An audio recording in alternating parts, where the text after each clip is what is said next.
हे घे कल्याणी, म्या जे तुला वचन दिलं ते पूर्ण केलं. ज्यानं वैभवला मारलं तो त्या पायात पडलाय.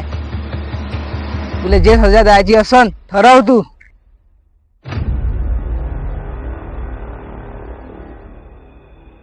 ह्या हिजड्याला काय सजा द्याव? ज्यानं माझ्या भावावर मागून वार केला. मर्द असता तर समोरून वार केला असता. मग याला असंच सोडता का? नाही, ते म्हणते ना, ज्या जखमीतून रक्त येते ते कमी तकलीफ देते.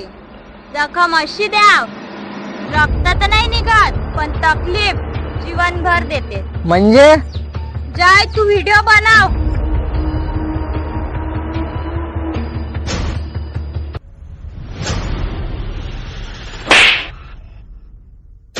हे चप्पल माझ्या भावाचे हाल केल्याबद्दल.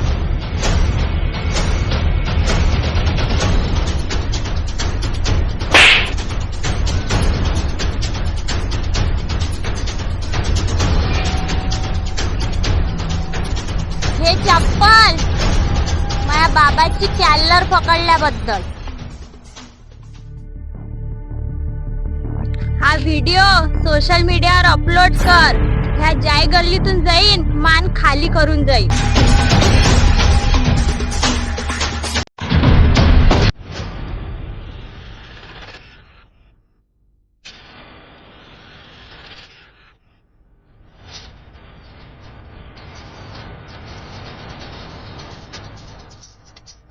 गुरु,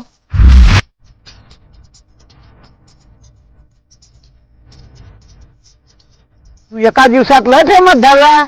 इकडे तिकडे गुरु गुरु गुरु. तू तर लय मोठा स्टार झाला. आता स्टार माणसापासून काम करून घेणं म्हणजे त्याचा अपमान करू नये. चूप! एकदम चूप.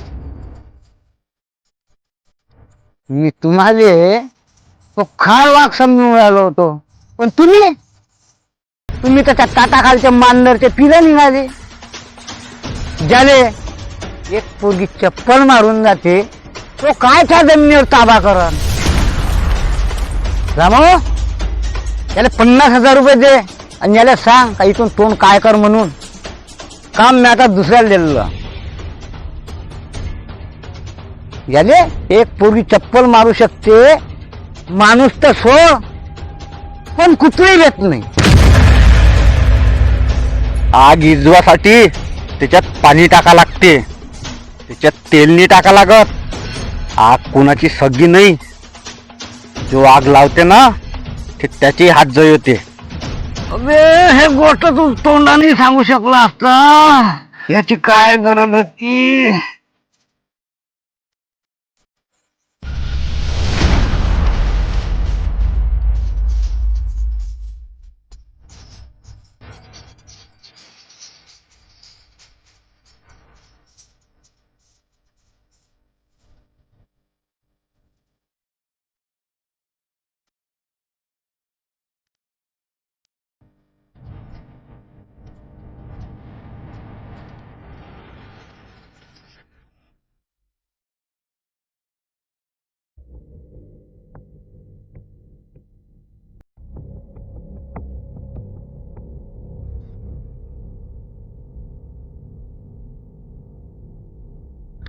मान ह्या मनानं केला जाते, अपमान दिमागानं. आणि जो दिमागानं विचार करते आणि विचार न करता बोलते तो मूर्ख माणूस राहते. आणि मूर्ख माणूस नेहमी मारला जातो. भाऊ, तिने तुम्हाला चप्पल मारली, तिची मौत एवढी आसान नाही होईल. तिची मौत तर अशी होईल की येणारी पिढी गुरुवीराच्या नावानं थरथर थरथर कापण. झाड पोहणाला तू. एका काळी हे झाड खूप मोठं आणि हिरवगार होतं.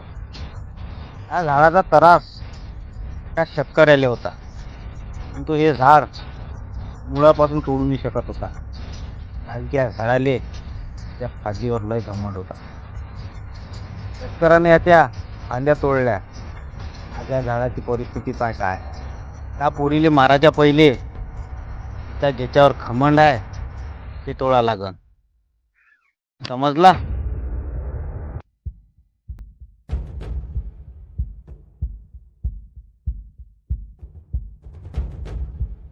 कल्याणी, एक खुश खबर आहे. ज्याच्या अन्न वैभवचे हे हाल झाले, ज्याच्या अन्न जमिनीचा वाद झाला, तो आता होणार नाही. कारण माणिकर ह्या जगात राहिला नाही. आता कसं शांत वाटून राहिलं. नाही जय,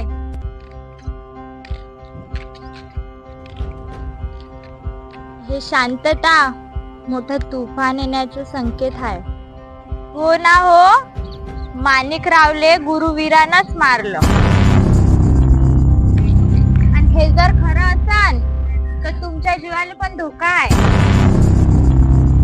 कारण की गुरु सापासारखा आहे, असा चूप नाही बसत, पलटून वार करणच.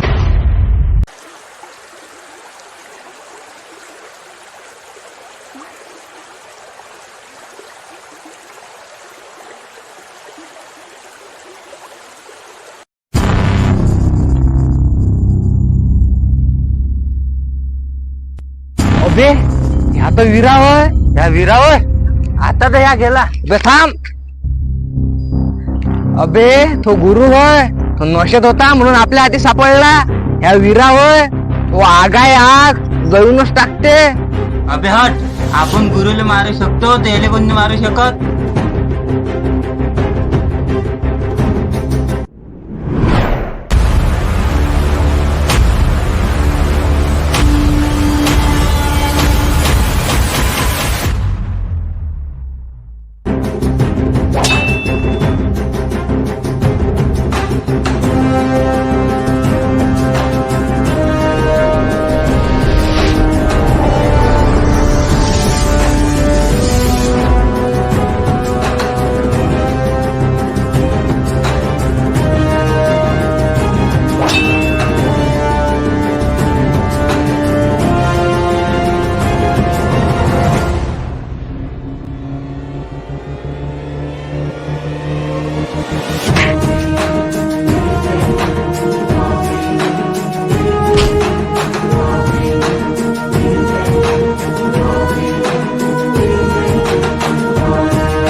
बापू वैभव एक बुरी खबर आहे.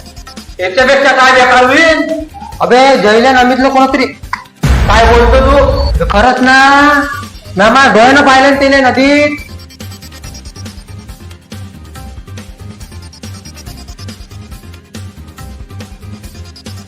अभि हे तर काहीच नाही, याची बेकार खबर आहे. अजून काय आहे? अबे 2 दिवसापासून कल्याणी घरी नाही आली आहे. मला तर वाटते की गुरुवीरानं उचललं तिले. मग हे मला 2 दिवसा अगोदर का नाही सांगितलं? अबे त्याच बापाने सांगितलं होतं मला की वैभवले नको सांगू म्हणून.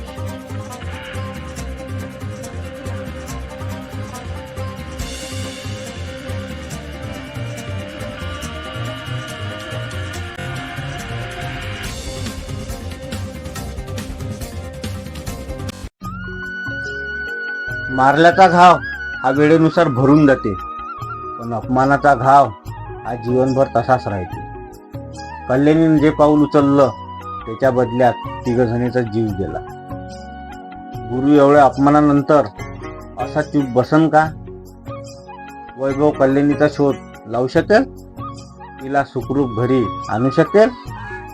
हे जर तुम्हाला पाहायचं असन तर आमचा कुटुंबाचा 7वा भाग हा लवकरच येणार आहे. हा व्हिडिओ जर तुम्हाला आवडला असेल तर लाईक करा, कसा वाटला कमेंट करा आणि व्हिडिओला शेअर करा. जर तुम्ही कुटुंबाचे पूर्ण भाग पाहिले नसल तर इथं क्लिक करून पूर्ण भाग पाहू शकता. जर तुम्ही चॅनलवर नवीन असाल किंवा अजून चॅनल सबस्क्राईब केलं नसेल तर इथं क्लिक करून चॅनल सबस्क्राईब करून घ्या. आणि तसेच कल्याणी आर्टतर्फे तुम्हा सर्वांना गणेश चतुर्थीच्या हार्दिक शुभेच्छा. गणपती बाप्पा मोरया.